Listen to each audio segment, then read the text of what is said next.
Traditionally, the golden rule for smaller living spaces has always been simple. Stick to a bookshelf speaker on a good stand or risk boomy, overpowering bass. While that rule still holds true for giant towers, speaker design is constantly moving forward, which brings us to the final piece of the Q Acoustics 3040c lineup, the all-new 3040c. Hello, John from Peter Tyson. Now, I know I'm not the first person on YouTube to show you these. You've probably seen the unboxings and heard the standard specs. So instead of just reading off a feature list, I want to talk about why these specific format speakers exist and why slim floor standers are having such a massive revival right now. If you've watched our channel for a while, you'll know we've talked a lot about picking speakers for your particular space, whether that was our guide on choosing stand mounts versus floor standers or our small room survival guide. Historically, compact towers were a bit of an overlooked middle child in hi-fi. Purists wanted the smaller monitors for pinpoint imaging, while scale seekers want massive boxes with huge drive units. Slim floor standers often got written off as a bit of a compromise. But modern spaces and modern engineering have flipped that over a little bit. Big traditional towers can easily trigger boomy room resonances in a modest lounge. Meanwhile, a bookshelf speaker on a decent stand takes up the exact same physical floor footprint, but often leaves you wanting a little bit more low-end scale. That's why Q Acoustics added the 3040c to complete the 3000c lineup. It bridges the gap right between the 3020 and 3030c stand mounts and the full-size 3050c flagship. Q Acoustics basically listened to community feedback, asking for a sleek, agile tower that gives you larger scale sound without taking over your lounge. To pull off that floor standing scale in a slim two-way ported cabinet, they've carried over their continuous curved cone technology. Essentially, it blends the deep bass characteristics of a traditional straight cone with the mid-range control of a flared cone.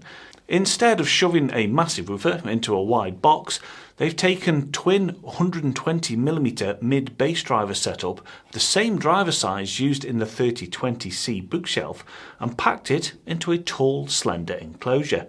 That keeps the front baffle remarkably narrow, but gives you double the surface area to move air compared to a single bookshelf speaker. But before we talk about how these sound, let's talk about the absolute worst thing about putting floor standers in a small room. It's cabinet boom. Tall cabinets are notorious for creating internal standing waves that muddy up your bass. To combat that, Q Acoustics trickled down tech from their top tier concept series, like point-to-point internal bracing and Helmholtz pressure equalizer tubes inside the cabinet. These smooth out internal pressure gradients. They've also fitted floating, isolated tweeters to stop cabinet vibrations from smearing your high frequencies, and recess the rear terminal panel so you can push them closer to the wall without crushing your cable connectors. And what makes all that internal engineering even more impressive is how good they look on the outside. A lot of speaker budgets get eaten up by internal braces, custom drive units and crossover electronics, leaving the cabinet looking a little cheap. But Q Acoustics always nail that industrial design. You get seamless cabinet joins, their signature rounded profile, one-piece satin metallic driver surrounds, and 4 really tasteful finishes: satin black, satin white, pin oak, and Claro walnut. For a relatively modest budget, the build quality, fit and finish feel way higher than the price tag suggests. In testing, I found the Eversolo Play streaming amp was quite apt. The pairing, absolutely fantastic. You get a sound that's fast, detailed and effortlessly dynamic without being overpowering for normal-sized UK living rooms. Now, for a smaller space, you may be tempted by a premium all-in-one system. There's nothing wrong with that.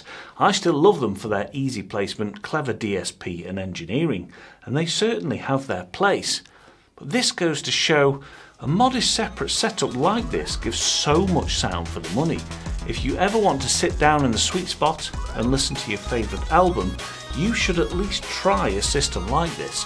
You just can't beat a proper stereo setup when it comes to music.